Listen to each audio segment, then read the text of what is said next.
In today's video, we're going to dive into what are some of the hottest toy companies for 2023, so make sure to stay tuned. So oftentimes in this hobby, we get so caught up in collecting the individual toys that, we forget to take a step back and look at the whole company. And I understand that. We get caught up in the lines, we get super excited, and oftentimes, as far as we look into anything, is the pre-orders the be. So today's video, let's look at where we think all the big companies are right now. So to start off, let's take a look at Hasbro. Hasbro has the license to make Star Wars toys, which is the main thing I collect, as well as Marvel Legends, Power Rangers, and so many more. Literally, guys, they are a toy company that has grown from a small one in Pawtucket, Rhode Island, to being one of the biggest in the world and making some of the coolest toys. But looking ahead at 2023, I'm not too sure. Let's look at all they have to offer here. So I got some notes here on my phone. So they have plastic-less packaging right now. And I don't know if you have seen the plastic-less packaging, but they're just cardboard boxes with a print on it. And I think that's a big negative. How do we know what's in the box? How do we know that someone didn't open it up and put dollar store figures in there or literal rocks? How do we know the accessories are in there or the paint app's good? We don't. And I think the plastic-less packaging, yeah, Hasbro gets to wave the flag and say we're doing something good for the environment. When in reality, they're making plastic toys still, and I can't imagine the plastic impact's too huge from the window bubble. They're the only company really that's doing that. Lego, you don't have to worry about it because it's individual pieces. And some of the bigger stuff is not displayed out so you can see it. But the figures, that's always been a big thing. You've always been able to see the paint apps. You've always been able to see the articulation, know what you're getting. They've already had instances for the Marvel Legends where the articulation is different from the figure than on the picture on the box. And that's a big deal when you can't see the figure. I can see the argument of having a different picture because that's what you had in the prototype, and you got to get that out to production as a company, and the consumer can see it in the bubble, so we don't need to go back and spend, thousands of dollars to change that packaging because the consumer can see it. We can trust the consumer to do that. Well, now you can't. Now you have to perfectly represent what's in that bubble or what's in that box because there is no bubble. And I think that's a big downside to Hasbro moving forward. Another thing here, we have rising costs. Hasbro has been doing that price creep. The stuff has been getting more expensive. Vintage collection figures have been from $10, that's where they started out. They were $10 a figure. To now, Target exclusive, they have it for $20 for just a regular figure because, quote unquote, paint applications. The prices, I get inflation's going up, but it's hard on people's pockets to keep collecting these lines. And Hasbro's been raising their prices across the board, and I think that's also a big downside for them moving forward. On the bright side, though, we have the retro collection that does seem to be super popular for them. And, I like the retro collection. They have a lot of good figures, and I like that. I am all in on it for the most part. The recreations, I don't necessarily get it. They could definitely do it a little bit different, and I think it'd be way cooler. I get wanting to make the original figures. I understand that appeal, but I feel like it just could be done better. And what really throws me for a loop with them is they have the retro collection for Star Wars, right? It's the exact same. They have the retro collection for Indiana Jones. It's the exact same. Now let's look at superpowers that they did. Hasbro did their superpowers line in the same style as 3 3/4 inch articulated ones. But they did it for Marvel. They called it Marvel with Secret Wars, is what I would think they would be basing it off of. But it's more like Star Wars figures and not like superpowers, which is what, Hasbro's history would have been because they bought Kenner. And it is very confusing to me why that figure choice was done that way. And I think it's a big reason why that line isn't as popular as it could be. We have complete opposite ends of the spectrum with no middle ground. You either have exact copies or you're having these weird things. Now, the retro collection for Star Wars does have a lot of cool figures, like the Obi-Wan Kenobi series or the Book of Fett or Mandalorian. They have those unique figures. And I think those seem to be the most popular. Everyone loves those figures. And the originality behind them, it is so cool. It really is like Kenner was there. But in other ones, it's weird. It's the creativity level and what they're doing, it just doesn't quite make sense to me across the board that it's not on par for everything. Some things are really stellar, and some of them are just like, what are you doing? And that's weird to me that they don't have that on point. The G.I. Joe line's also finally been getting some love. Hasbro's been, giving them love over the past year and a half. And I think that's great. That's a great toy line. At my store, I always see the same figures. And I think that's a big thing with Hasbro. Marvel Legends, G.I. Joe, Star Wars, Power Rangers. I see the same figures all the time. There's no good mix. It's the same 5 figures at every store with a few exceptions. And I don't know what the distribution problem is. You know, they can blame it on the stores, but at the same time, other toy companies at those stores have those items. So I don't know where the discrepancy is there or what's actually happening. I'm no retail expert. I'm not in charge of their distribution to know what's happening. Or maybe it's just the wave assortments, you know. They just sell through all the cool ones, and there's like the 2 figures that are left behind. I've seen so many vintage collection Landos. It's unreal how many I see, and I'm going to see them for a long time. I do with the Black Series. You see Black Series figures that aren't, you know, popular characters that have been there for years. If you look at some of my past toy hunting videos, there's literally old figures from Star Wars that are, you know, characters that no one really wants that are sitting in stores with dust on them. And I get that, you know, you can't put a new figure in there until that sells. I'd love to be able to solve that problem. I just don't know how you can at the moment. And I think that's a downside for Hasbro. They haven't figured that out yet either. Look at the Lightning Force with Power Rangers. I think they're killing Lightning Force. You know, Power Rangers is nothing I'm super into, but they have great realistic figures and a great selection. Different characters. Some of the aliens from that line, man, I mean, they are killer. Another thing with Hasbro I think we have to keep in mind is their shipping and distribution. I get being able to pre-order stuff way far out, but it's taking forever to get stuff. And I get their shipping problems, totally understand that. This past year I received figures I ordered 2 years ago. I've seen it at stores, other people have had it, and it blows my mind, the distribution, because I know other people that ordered from the same people that got them a year before. And I once more, it goes back to distribution and shipping. Like, the shipping times are crazy, and the pre-order windows are, you know, way out. Which I get. It's really nice to have that big pre-order window, and I'm not complaining about that. I think that's actually a plus. But getting it shipped out, I think, is a negative. So, overall, guys, for Hasbro, in review, I think Hasbro's kind of not hot this year. I think moving forward, they're going to need to make some big changes to get everyone back on board and be that hot flame that we know they can be, and they've been for years. But I think 2022 going to 2023 here, it's not looking good for them. So for 2023, I'm going to say not hot right now, but that totally could change. They have the power to do that. It's all in their hands, and I have faith in them too. So the next company I'm going to take a look at is Mattel. So Mattel does have sales down year over year. But that's not that shocking with the economy we're in right now. However, you know, it's not terrible, their sales, if you look at that. They are publicly traded just like Hasbro. Barbie, however, their Barbie line, it's been showing huge improvements. It had some of the biggest growth it's had in years this past year. I don't collect Barbie. Maybe you do, and that's your thing. Totally cool. And they've been doing new and creative things with those lines. Obviously, that's been working for them with the Barbie line.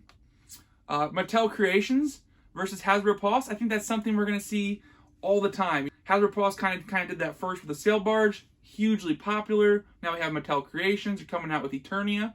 And I think that's more of we're going to see how time tells it. I don't think we can judge these companies on their pre-order system right now for that. I think that's so new. We are in the cutting edge of that. And I think a lot of it's going to change this next year, the year after that, because I don't think it's going away. I don't at all think the Mattel Creations, the Hasbro Pulse, any version of that for any company is going to go away. It's a great model.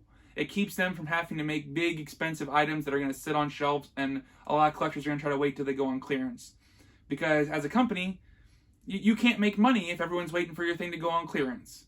It's just going to be interesting to see how that evolves. And I think Mattel getting on board with that here has been a good decision for them. And another great thing with Mattel is you can actually find stuff to buy in store. For a lot of their lines, shout out their Jurassic Park line.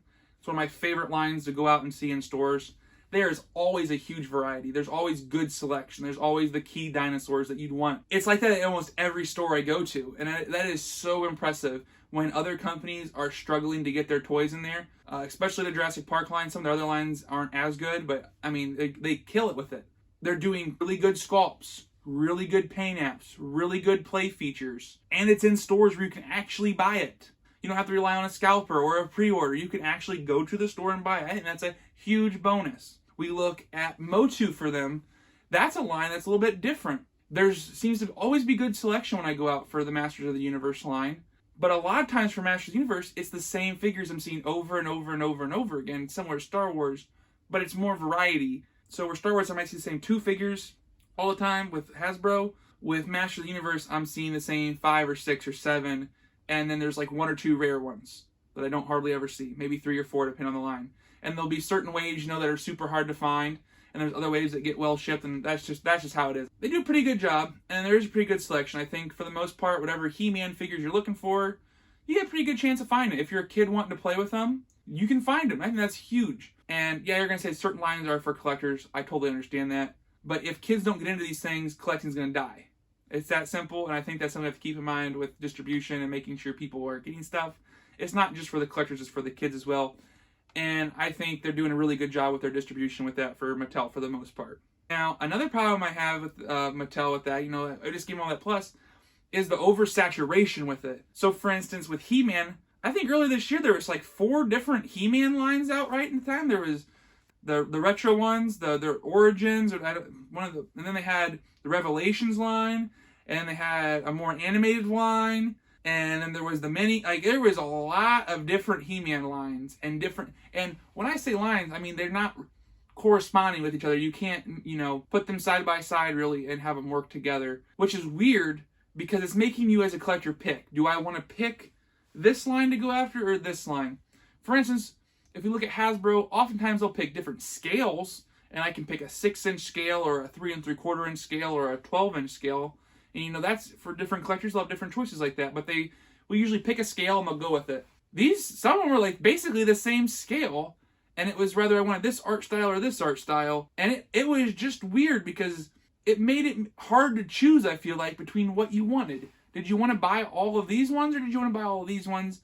And you can't usually buy both because people don't have that budget. So you're picking and choosing, which was weird because then I felt less compelled to complete the line, which, would have made me buy more figures for them. So I think that is a very interesting thing that they chose to do. And I think it'll see what they do moving forward. They might stick with that. They might not. Overall, I think Mattel's a very warm company, we'll start to say, for 2023. They're not hot yet, but they're not bad. I think they're doing pretty good. And I think as they continue to change things, it's going to be hotter. All right, so this next one I think's flaming hot, guys. This toy company I think is off the chain, wheezing the juice, and kicking butt. And that's Super 7.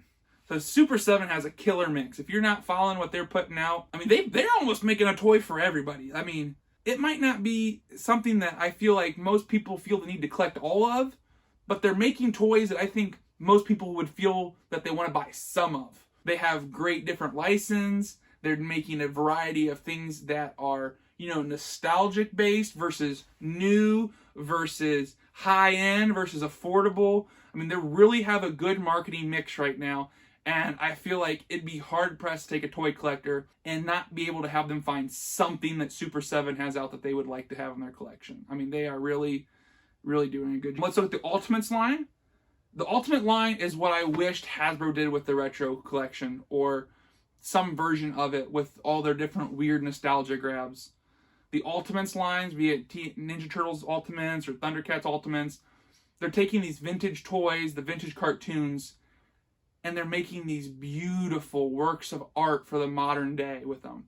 I mean, the details are exquisite. We're talking the character selection's on point. It just feels so right with these lines. And I mean, they're doing such a good job. They are very expensive for, they're not a $20 line. I wouldn't say they're very expensive, but comparatively what people from collecting Black Series would think, they're expensive. But they're so nice. And I think there has to be somewhere between those two lines so there's a cheaper price point, but that same love that's going into those, because those lines are awesome. Reaction figures, I think, is a great take on retro. Super 7 does these reaction figures, and they're very similar to the retro collection, but they're different. I think that's great because they're making all these new things. Just like Hasbro's making some new, Super 7's making tons of different new. You can get musicians, you can get superheroes, you can get monsters, you can get just about anything you want. Aliens. The reaction line's literally spanning that gap. They're making figures from Breaking Bad, figures from old 80s movies that weren't made in that style, and they're bringing them together in a cohesive way. And I think that's really cool, and I think it's very comparable to the retro collection with the new stuff they're making. Another thing Super 7 does is they're putting out really cool original toys. So while Super 7's not making whole television shows and stuff, they do have a very cool line of kaijus that they're making, which are like the monsters, like Godzilla type stuff. They do have some really cool originals of those, and they're blending that in and bringing classics in, like Reptar. Another great thing about Super 7 is they're really hitting that nostalgia bone for 90s. A lot of other toy companies are really hammering in on the 80s, and I think that's good because the people who grew up in the 80s, you know, they are adults now. They have the most disposable income of any of us, and they really have some of the greatest toys ever made in the 80s. But don't forget about the 90s. Those people are still coming up, and I think Super 7 playing into the 90s nostalgia is going to create brand loyalty that the other companies aren't going to have as much of in the future. Super 7's, you know, hitting those 90s generation first with the Ninja Turtles, with Reptar and Rugrats and all the other crazy things they're doing. And I think that's going to hook them, and it's going to get people familiar with the company, and it's going to help create long-term brand loyalty, where Hasbro, Mattel, and all the other companies have really been hooking in on those 80s kids. And I get that you need to have that 80s, because like I said, it's some of the best toys ever made. However, I think Super 7, you know, playing it and going for that 90s nostalgia is also a great move that they've been doing. Really, the only big complaint I have for Super 7 is their stuff is expensive. Their reaction figures, way more expensive than Retro Collection. Pretty much everything they have is more expensive. I mean, it is some good quality, and I get you gotta pay for quality. But I just wish you could get that same feel, that same love that they're getting at a different price point, because, man, they are killing it. And that's why I think they're one of the hottest toy companies for 2023 and moving. The next toy company I want to cover is NECA. So if you're not familiar with NECA, NECA is basically known for about a 6 to 8 inch line of figures that are super great. They also make other stuff. I think their movie figures, I mean, they look like they came straight from the films. I'm all in with their Ninja Turtle movie line. There's only 3 figures, I think it is, I need from that line. I need Toka Razar and Casey Jones. And I mean, that line, I literally feel like NECA took those figures out of the film. And they're at a relatively affordable price point at between $30 to $25, depending on where you buy them. Sometimes they're $35. They're in that price range, but it just feels like they came right out of the film. I mean, the detail's great, and I love that. And they make them for horror. The horror line's some of their most popular, if you're not familiar with it. They really do a good job with those figures and keeping the movies. I think some complaints, though, for NECA is they are re-releasing some of the same molds a lot more now than they have in the past. It's not as big a deal for me because I haven't been collecting NECA for a long time, but other people I know that have been collecting NECA for a long time have brought up that complaint recently that a lot of the figures are being remade, versions they've made earlier. They're making newer ones, which it kind of hurts their collection, they feel. They're also kind of reusing some molds in different colorways. If you looked at some of the stuff, like King Kong, they have one that's like a rainbow color. They have one that's like a black and gray color. They have one that's like just a regular King Kong color. They have a brownish one, a black one. Like, they are kind of getting obsessed with these repaints, and I totally understand that that is a way to help, you know, increase their profits when they make these very expensive molds. And, you know, some of them are really cool. Like, I picked up the different colored King Kong, and I picked up the regular King Kong, and I think they're both really cool. But they're starting to do that more and more and more, and I think that we do risk them doing that too much, which is a complaint a lot of people have about other toy companies. Another great thing NECA's doing is some prop replicas. For the most part, they're mostly doing those with Batman. However, I hope they start doing those with other things, because it's really a great, you know, price point to get in with those prop replicas, similar to Hasbro's doing with their Black Series helmets or their Marvel Legends helmets and props like that. They made a G.I. Joe Snake Eyes sword here for Hasbro did. NECA's doing that with Batman stuff. And I think all of these different, like, higher end but lower end is awesome. I think Hasbro's doing a great job with that, and I think NECA's doing a great job starting to get into that. It's just something they've been doing the last few years, because prop replicas, if you haven't followed the market, have always been so expensive. And now they're getting to a point where regular people can buy something very close and be able to afford that and enjoy it. I think as more companies get on board of this higher end feel, but not as high price point, I think it's just going to be better and better. What I do think there's a risk of with all these companies doing is putting out the higher end items that aren't as high end, but way high end price point, just a little bit below what the high end is. I think that kind of defeats the point of this market. Or they start putting out lesser and lesser quality until you get back into like those role-playing toys that kids would have, and less of that collector higher end feel. So for NECA guys, I'm saying NECA is hot, and they could get hotter, they could get lower. I don't think they have this, hard set projection. Before I go on to the next one here, guys, go ahead and smash that like button. Go ahead and leave a comment down below of another toy company you think I'm missing, or one you'd like to hear my thoughts on. And I want to hear your thoughts too. Let me know down in the comments what you think of these companies and where you'd place them on hot or not for 2023. The next toy company I want to talk about is Playmates Toys. Playmates, they're not as big as Mattel, they're not as big as Lego, they're not as big as Hasbro, but they're still a pretty big company, and they make some pretty cool toys. For instance, one of the lines they made that I think is super cool is their Ninja Turtles line from about 2010, 2012 era. I really like those figures. I think they're some of the coolest figures they made. It was really had that vintage feel as far as collectability. You could always be hunting all the toys about all the time, like Kenner used to do. They kept them out on the pegs for people to get involved in hunting. And I think they kind of haven't been able to reach that since. That line, it just took a great projection and people really got on board and hunted it. And I think they do a great job with, say, like their Godzilla. They make a lot of Godzilla toys. They offer some really good, nice, more collector-based figures, but they also make some really nice, affordable ones for kids to play with. And the kids' ones have that crossover to collectors, and the collectors' one have a crossover to the kids. And I think that is the perfect balance for making that line collectible moving forward and helping foster more people getting into it.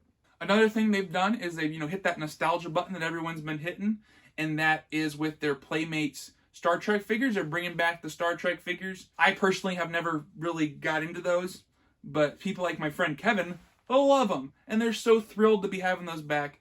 And I know it might be a niche of toy collecting, but it's not necessarily a small population. There are people out there who love those, and I think that was a great decision to bring back, even if it's not for me or even a lot of you. I think them as a toy company are setting themselves up to have a very okay future. I'm not going to say they're going to have a hot 2023, but I'm not saying they're not going to have a hot 2023. I think they're very mid, and I think they're making solid decisions right now to help position themselves to the future. So I'm going to kind of cop out here and say I'm going to be kind of mid. 2023 for them is going to continue to be probably just about the same. Thank you so much for watching the video, guys. Don't forget to like, comment, and subscribe. Have a great day, and may the force be with you.